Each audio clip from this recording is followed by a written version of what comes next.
Hello, everybody, and welcome back to the Analytical Line. I'm Josh Davis. As always, I thank you all for joining me. Got a big time show for today. I'm going to talk about Connor Berry, Penn State's new quarterback transferred from D3 Christopher Newport University. Big time get for the Nittany Lions, Matt Campbell, Jake Waters, and the rest of their staff. And I'm going to talk about what this means for the Penn State QB room, how this shapes up with Rocco Becht, and what I expect for the QB battle for the top spot moving forwards. Then we're going to talk about some off-season plans for this show, some video ideas I have coming up. Maybe I won't spoil everything. And of course, I'll finish off the show with some PSU Hoops, whether you want to hear about it or not. It is important to know what's going on with Penn State basketball right now, the good, the bad, and yes, there's more bad than good. But there's definitely some positive signs for Penn State Hoops right now. Let's jump into Connor Berry. Connor Berry deserves a serious competition for the starting job at Penn State. I've talked about Rocco Becht before on this show and how I don't love his film. And I don't believe Becht is the guy for Penn State football. Berry, on the other hand, pops on film. He has elite arm talent, decision-making. He has the potential to be the next Trinidad Chambliss. From the depths of D2, D3 football, Berry is the next guy to jump into a playoff contending Power 4 team. Oozing with talent, he's simply underrated. He broke out this past season when he threw for 2,866 yards and 35 touchdowns along with 257 rushing yards and 11 rushing touchdowns.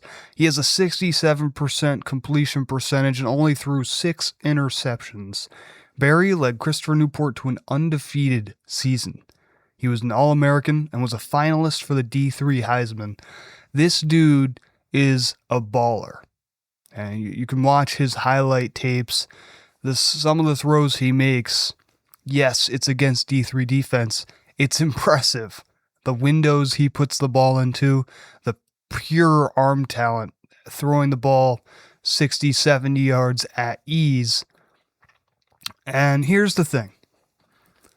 I think he is underrated because he's a lefty. And I do think it's as simple as that.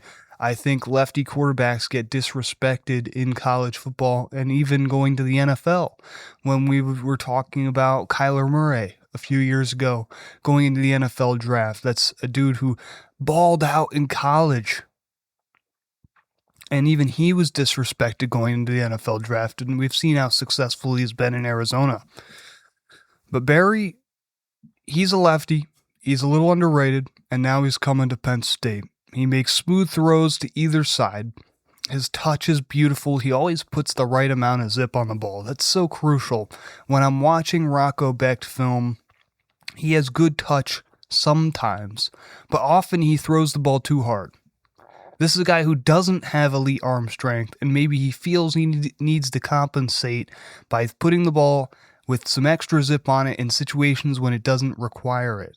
It's so crucial to know how much zip to put on the ball in every situation because not every situation calls for 100% power. Berry understands that. And the key thing here is Berry's decision-making is far better than Becht. I would trust Berry more to take care of the ball. And I already said the comp here is a young Kyler Murray. This is a dude who was underrated coming out of high school. He's a little undersized, but he has elite arm talent, great decision-making, great leadership skills. He is successful. This is the key here. I can't wait to see what he can do at Penn State because his highlight reel is insane, and if he can at all replicate what he did at CNU, Penn State is a playoff team with Berry at the helm. With Becht, they're 8-4, just like he was at Iowa State. Good, but not great. In Happy Valley, great is the expectation. 8-4 isn't good enough, and 7-6 is a fireable offense. With Berry, Penn State is a fully weaponized offense that has special potential. We've seen this before, actually, with Chambliss. Yes, Barry hasn't played power floor football before, but it's overwhelmingly clear that he has the talent to succeed at any level. And the key is that guys who win games at small schools tend to win games at bigger schools. I look at Chambliss, Fernando Mendoza, Caleb Williams, Will Howard. The list goes on. There's a long list of guys that have transferred up to playoff contenders and brought their winning energy with them. Rocco Becht doesn't bring winning energy from Iowa State. That's the kind of transfer you want to avoid, where you value experience over results. There's a lot of guys out there that have played a lot of football. It doesn't mean they've played good football. Connor Berry didn't lose a football game last year. You give him an elite O-line here at Penn State, world-class tight ends and wide receivers, some of the best running backs in the country. Connor Berry will be the next great quarterback at Penn State. I've already seen what Rocco Becht can do, and I'm not overly impressed. Berry still has untapped potential, and I think the sky is the limit, and that's what's exciting me here, is because I'm not sure how good Berry can be. I already know how good Rocco Becht can be, and I'm not sure that's what I want here at Penn State. I think if you really wanted that level of play, you could have kept Ethan Grunkmeyer and continued to develop him for extra seasons. With that off the table, I think you have to look at a one-year stopgap. What is the best possible player we can get at Penn State this season to fill the void? Because let's be real, the future of Penn State at the quarterback position is probably Alex Mansky, and I'm really okay with that. He's a really strong prospect. I'm really excited for Alex Mansky. He was a high 4-star recruit at Iowa State that has since transferred in after a year with the Cyclones. He was the future of Iowa State football. That was very bright. That was a huge get for him at Iowa State. Now he's coming over to Penn State. I'm really excited about Alex Mansky. But for this season, you can't have Mansky touching the field. That's not necessarily what you want. He is not ready yet. And back to the Chambliss thing. I really think it's crucial that the Penn State staff doesn't make the same mistake that Ole Miss did. Ole Miss got unbelievably lucky with the Chambliss situation because Lane Kiffin saw what Chambliss could do and benched him for Austin Simmons. It's easy to forget how Ole Miss was at the beginning of the season because of how they performed at the end in the playoffs.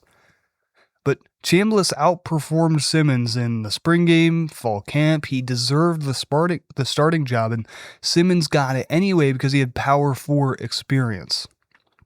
Ole Miss got extremely lucky that Simmons got hurt early on in the season, and that put Chambliss into his rightful starting job, and then the rest was history. Penn State must avoid making the same mistake. Matt Campbell, Jake Waters, Trace McSorley, Taylor Mauser, they have to give Berry a legitimate shot to compete for the starting spot. There must be an actual QB competition with the understanding that if Berry looks better than Becht, you have to make the decision to start the better guy. I'm one of the people that believes one of the main reasons James Franklin failed at Penn State is because several times he benched the best quarterback on his team. Several times under Franklin, he had backup quarterbacks that would have been more successful than Sean Clifford, Taquan Robertson, Drew Aller, etc. If I'm Matt Campbell, I have to have the self-awareness to understand why Franklin is gone. And then no matter who I personally like, no matter who I'm paying the most NIL money, I gotta start the best player. I'm scared for Penn State fans to live through the same scenario where Penn State has an elite quarterback that can lead them to the playoffs and he's sitting the bench for a more experienced but worse player. If we watch this QB situation closely throughout the spring, in the blue-white game, through fall camp, and we see that Rocco Becht is clearly the better guy, fine. I'll shut up, right? I would be very happy if Rocco Becht ended up taking some strides throughout the offseason. If he came back healthy and he looked like an elite quarterback, I'd be very happy with that. That is the optimal situation for Penn State. But man, I hope Berry gets a real shot, because I'm confident he's the perfect fit for Penn State. He defines what it means to be blue-collar, hardworking. He brings a winning energy to State College that I haven't seen in a long time. We saw it with Drew Aller. I'm tired of having 5 stars. I don't want star ratings. I want to win football games. And Connor Berry wins football games. And the key here for Penn State is this might just be a backup plan. This might be a plan B. The issues with Rocco Becht were durability and decision-making, the consistency. He's a guy who, at his best, looked very good last year and in prior seasons, even in 2023, I think was actually his best season at Iowa State. If he can find out, maybe it was the fact that he was injured for a lot of last season and playing through that shoulder ailment. Maybe that was one of the big reasons why he was struggling last season. I'd like to believe that's true. And so if he can come back from that surgery and be much better and look and take the next strides and look like a top Big Ten quarterback, that's what the optimal scenario is for Matt Campbell. Obviously, Matt Campbell and his staff at Penn State almost needs Rocco Becht to be their starting quarterback for this year. It would be a little bit of a problem if Rocco Becht wasn't the starting quarterback for Penn State this season. It would at least be concerning. But now that you have Connor Berry, you have an elite backup that is going to compete for the starting position, and if he wins it out because either Becht looks terrible, or he's still injured, or because he throws too many interceptions, because my goodness, Becht throws a lot of interceptions, you have Connor Berry, somebody that I would feel extremely confident in starting at Penn State next season, and somebody that I feel like would elevate Penn State into a playoff football team. That's what a safety blanket is. That's confidence in a position group that you have too deep at every position on the team. Penn State is now too deep at quarterback. Whether it's Berry and Becht or Becht and Berry, we have 2 guys that transferred in and replaced a room that is going to look completely different next year. Aller is off to the NFL. Grunkmeyer's off to Virginia Tech. Kritza's off to, Bama A&M? And I don't remember where Smolik is going. I don't know if he's declared yet. The key is every single one of the quarterbacks from the Penn State quarterback room last year are gone. And this room has been entirely replaced with a couple of guys from Iowa State and now Connor Berry from D3. It's an interesting group of guys. A lot of talent there. And I'm hoping that one of them at least can emerge as a true starter. I do not care who it is. I think I would prefer Berry because I think he's shown more consistency with his decision-making and arm talent. So yeah, that's where we're at. That's my update on the QB room. I'm really excited about it, if you can't tell. I don't know how you could watch those Connor Berry highlights and not be excited about this guy. I know it would be easy to say, oh, well, he's just going to back up Becht. But the more I watch the 2 of them, the more I just believe that this is truly a 1A, 1B situation, and it's only a matter of time before one of them emerges. And that competition at that QB spot is going to be so crucial to develop both of them. I think this was an issue for Drew Aller this offseason. I think having Bo Pribula around helped push Drew into a better player. And when Bo left, and it was overwhelmingly clear that Drew was the only really good quarterback on this team, and of course Grunkmeyer ended up developing really quickly at the end of the season when he was starting due to Aller's injury. But at the beginning of the year, Ethan Grunkmeyer was not anywhere near a starting level quarterback for Penn State. And so that meant Drew Aller didn't have that pressure of, I'm going to lose my job if I don't perform. Yes, there was obviously tons of pressure on him and the team to perform during the season. And with the season looming earlier on in the offseason, there was still pressure on Drew Aller. but it is a different pressure when every day you're going into practice, you're going into fall camp, and you know your job is on the line if you don't perform because this guy is coming for you. It's different. And I think it's good for Becht, it's good for Barry to have each other here, pushing each other. We'll be watching it throughout the spring. We'll be especially watching it in the blue-white game. And it's been interesting. I mentioned the blue-white game because Drew Aller was actually terrible every single time in the blue-white game. He performed awfully in the blue-white game every single time he played. And Bo Prabula was an incredible blue-white game performer.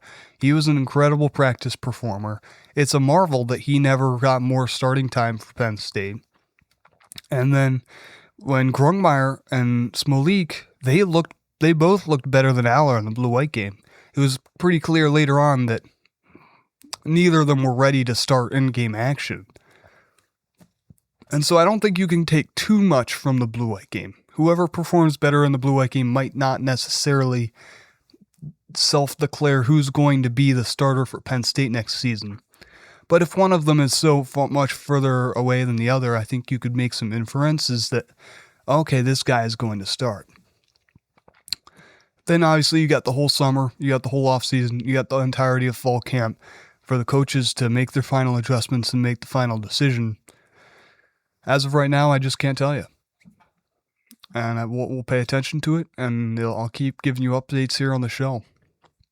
But that's where we're at with Connor Berry transferring him from CNU, Rocco Becht coming in from Iowa State, Alex Mansky, the future star of the position. He will battle with Peyton Falzone. That'll be another guy to watch. Incoming true freshman. One of the best quarterbacks in PA in the last class. He was originally committed to Auburn and actually flipped to Penn State. That's a big get. So having the best of Falzone and Mansky competing with each other will be really good as well. Listen, Jake Waters, the new QB coach for Penn State, he's got a stacked group, tons of talent to work with, some guys that he's comfortable with, some new guys that he's got to develop and push to the best of their abilities. And Matt Campbell, known for being able to develop top QBs, work with less talent. Now he's got a lot of talent. He's bringing in top recruits. I'm really excited to see the QB position for Penn State because this is a position that's been pretty stagnant, at least the last decade, when it's been McSorley, Clifford, Allar, and that's about it. So some intrigue at the Penn State quarterback position, the most important position on the football team, just some stuff to pay attention to throughout the offseason. We got the outdoor hockey game in Beaver Stadium on Saturday. I'll be going to it. I'm excited. If you've listened to the show for a while, you'll know I am not a huge Penn State hockey guy. I watch a little bit of the NHL, but I don't really talk about hockey on the show. I don't really watch Penn State hockey. The only Penn State sports I really watch are football and basketball. Not a big hockey or wrestling guy. But I am going to this game. I'm excited about it. I believe it's a top 5 matchup between Penn State and Michigan State. I'm just there for the vibes, man. It's going to be a fun atmosphere. Hopefully not too cold. I'll make sure to bundle up. If you're going, I hope you have a great time. I'm excited about it. And hopefully it's a really fun atmosphere. Hopefully Penn State wins. This has been a special event that Penn State has been setting up for months now. And even when the football season ended, it was like, wow, in a couple months coming back here for the hockey game, what's that going to be like? Who knows? Maybe this is a trial for like the NHL Winter Classic.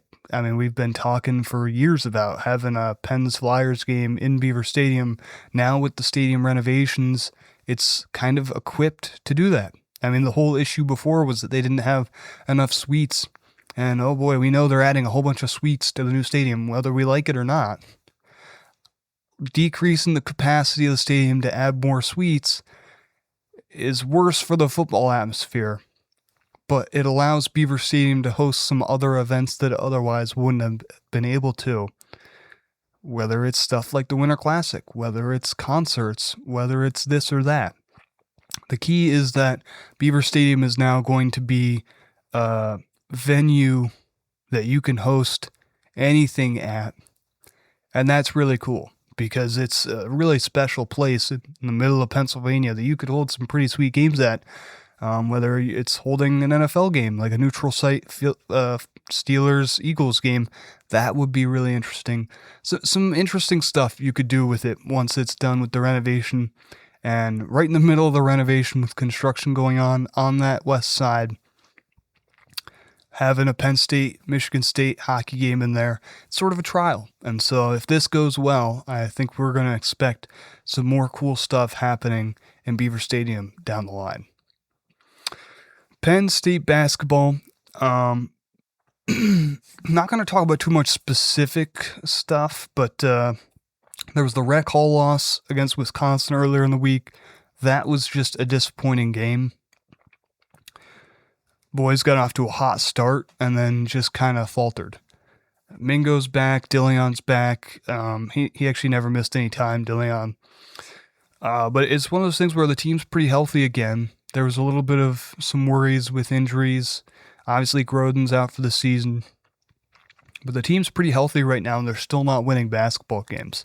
Just had a really close loss against Ohio State last night on Monday. I believe it was a 6-point loss. They were down 18 in the first half, brought it all the way back, just dominated in the second half. Ultimately, this team is showing a lot of talent. They're making plays, they're making shots, they're making adjustments. The coaching has been really solid. If you're Mike Rhoades, I think he's doing about as good of a job as you possibly can working with the youngest group in the Power Four. He's doing a great job. It's just tough when you got a whole bunch of freshmen. It's tough to get them to play a full 40 minutes. That's what is so valuable with having an older group with the experience. They know how to play early in games when there's no rhythm yet, know how to play late in games when there's a lot of pressure and you need to hit interesting shots. You might need to do some stuff that you wouldn't have been doing the rest of the game. So I think as this team goes and gets older throughout this season, a lot of these guys, they're basically sophomores at this point. We'll see if that makes a difference. Obviously, got Northwestern on Thursday night. Really, those are the two worst teams in the Big Ten. Penn State already gave Maryland their first conference win, the Diggy Coit game. And listen, if you can't beat Northwestern, this is going to be rough. This is a must-win game for Penn State to really say, hey, we're still here. We're still doing some stuff. Get some momentum. The team just needs a refresher. They need a win to get the vibes going up, get some momentum going. This is a huge chance on the road at Northwestern on Thursday night. Then they're back at home against Minnesota on Sunday afternoon. Again, one of the worst teams in the conference. Two very winnable games coming up for Penn State. The schedule was rough when they had, it was like Purdue, Michigan, Illinois, UCLA all in a row there. And the team played really strong through those games, but couldn't pull off one of the upsets. The last few games have been against some easier opponents, and it's been kind of ugly. Until this Ohio State game, they finally got some momentum back and played well, despite having another loss.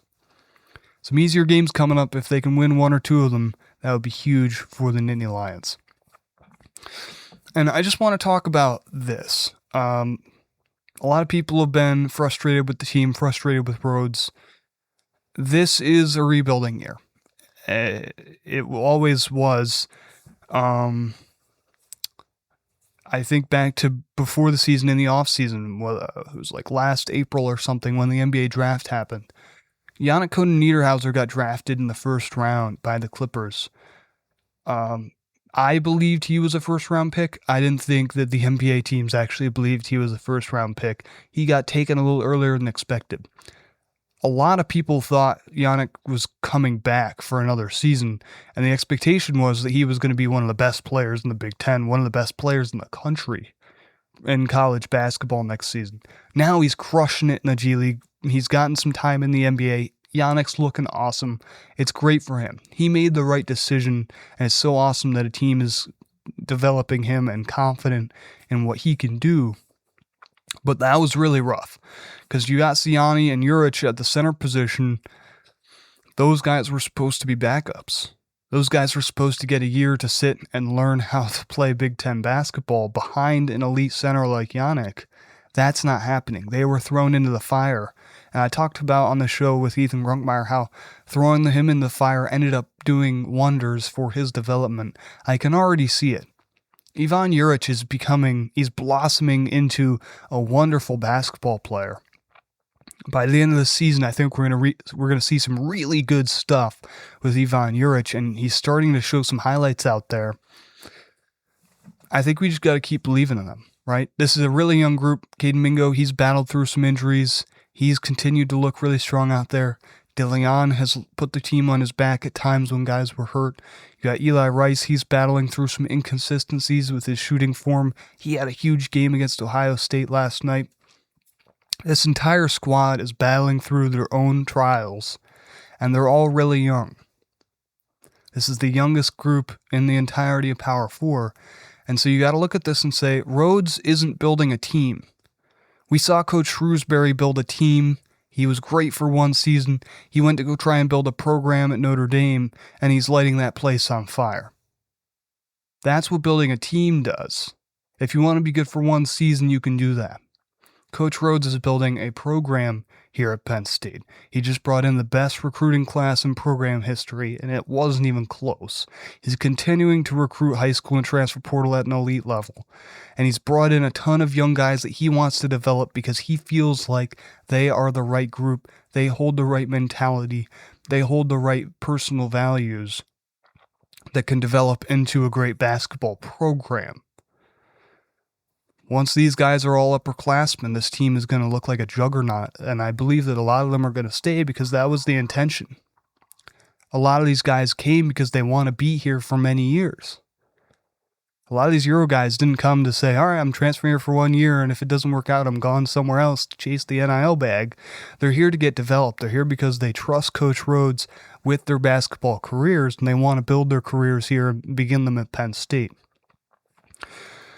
And I want to talk about what Coach Hurley, the coach at UConn, I saw he was talking about in an interview. I don't even remember when this was, but this just came to my mind the other day when I was thinking about this and writing my notes for my show. Because he's building a program at UConn a little differently, and now he's starting to encounter some issues that are a little different than what we're encountering here at Penn State, just because UConn's at a little bit of a different tier of basketball. But Coach Hurley, he doesn't do two things anymore. He doesn't recruit out of high school. He only recruits guys 20 and older from the transfer portal, from Europe, from overseas, G League, Pro Ball, elsewhere. UConn is an experienced basketball team every single year because they're bringing in top experienced guys and then sending them to the league. It's a little bit of a different formula than what Coach Rhoades is doing. And then Coach Hurley, he also doesn't recruit defense anymore. He says, I want to recruit scorers. If you can't score, you can't be on my basketball team at UConn. He says the defense will take care of itself. That's basically all about effort. He says, as long as I can recruit guys that can give me effort, I can teach them defense. Coach Rhoades has done it a little differently. He's made defense a priority.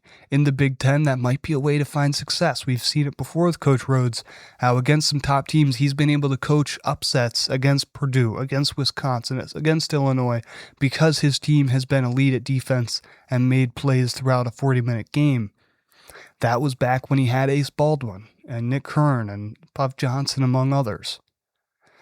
Things are a little different now that he's got young guys, but the blueprint is there.